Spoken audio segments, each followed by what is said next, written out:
महाभारत की 11 ऐसी कहानियां जिनके बारे में आपने शायद ही सुना होगा। जब कौरवों की सेना पांडवों से युद्ध हार रही थी, तब दुर्योधन भीष्म पितामह के पास गया और उन्हें कहने लगा कि आप अपनी पूरी शक्ति से यह युद्ध नहीं लड़ रहे हैं।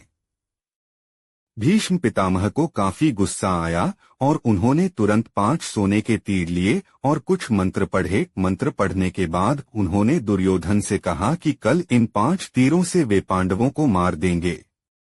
मगर दुर्योधन को भीष्म पितामह के ऊपर विश्वास नहीं हुआ और उसने तीर ले लिए और कहा कि वह कल सुबह इन तीरों को वापस करेगा। इन तीरों के पीछे की कहानी भी बहुत मजेदार है। भगवान कृष्ण को जब तीरों के बारे में पता चला तो उन्होंने अर्जुन को बुलाया और कहा कि तुम दुर्योधन के पास जाओ और 5 तीर मांग लो। दुर्योधन की जान तुमने एक बार गंधर्व से बचाई थी, इसके बदले उसने कहा था कि कोई एक चीज जान बचाने के लिए मांग लो। समय आ गया है कि अभी तुम उन 5 सोने के तीर मांग लो। अर्जुन दुर्योधन के पास गया और उसने तीर मांगे। क्षत्रिय होने के नाते दुर्योधन ने अपने वचन को पूरा किया और तीर अर्जुन को दे दिए। 2 द्रोणाचार्य को भारत का पहले टेस्ट ट्यूब बेबी माना जा सकता है। यह कहानी भी काफी रोचक है। द्रोणाचार्य के पिता महर्षि भारद्वाज थे और उनकी माता एक अप्सरा थीं। दरअसल एक शाम भारद्वाज शाम में गंगा नहाने गए, तभी उन्हें वहां एक अप्सरा नहाती हुई दिखाई दी। उसकी सुंदरता को देख ऋषि मंत्रमुग्ध हो गए और उनके शरीर से शुक्राणु निकला, जिसे ऋषि ने एक मिट्टी के बर्तन में जमा करके अंधेरे में रख दिया। इसी से द्रोणाचार्य का जन्म हुआ। 3 जब पांडवों के पिता पांडु मरने के करीब थे तो उन्होंने अपने पुत्रों से कहा कि बुद्धिमान बनने और ज्ञान हासिल करने के लिए वे उनका मस्तिष्क खा जाएं। केवल सहदेव ने उनकी इच्छा पूरी की और उनके मस्तिष्क को खा लिया। पहली बार खाने पर उसे दुनिया में हो चुकी चीजों के बारे में जानकारी मिली। दूसरी बार खाने पर उसने वर्तमान में घट रही चीजों के बारे में जाना और तीसरी बार खाने पर उसे भविष्य में क्या होने वाला है, इसकी जानकारी मिली। 4 अभिमन्यु की पत्नी वत्सला बलराम की बेटी थी। बलराम चाहते थे कि वत्सला की शादी दुर्योधन के बेटे लक्ष्मण से हो। वत्सला और अभिमन्यु एक दूसरे से प्यार करते थे।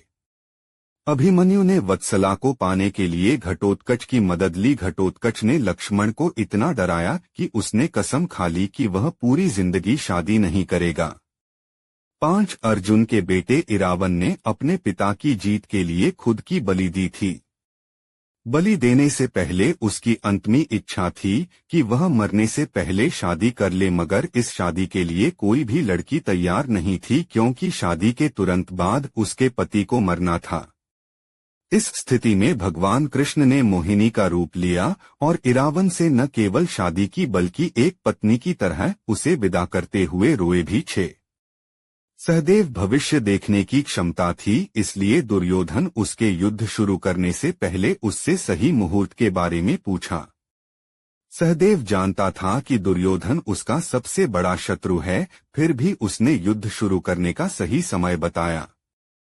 7 धृतराष्ट्र का एक बेटा युयत्सु नाम का भी था। युयत्सु एक वैश्य महिला का बेटा था। दरअसल धृतराष्ट्र के संबंध एक दासी के साथ थे, जिससे युयत्सु पैदा हुआ था। 8 महाभारत में उडुपी के राजा ने निरपेक्ष रहने का फैसला किया था।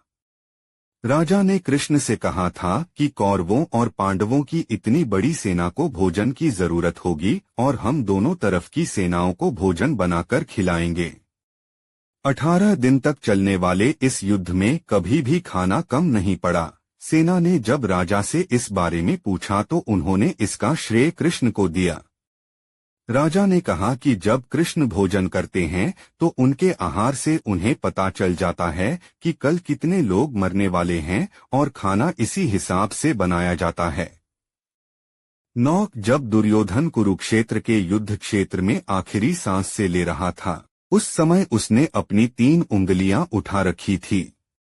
भगवान कृष्ण उसके पास गए और समझ गए कि दुर्योधन कहना चाहता है कि अगर वह 3 गलतियां युद्ध में ना करता तो युद्ध जीत लेता।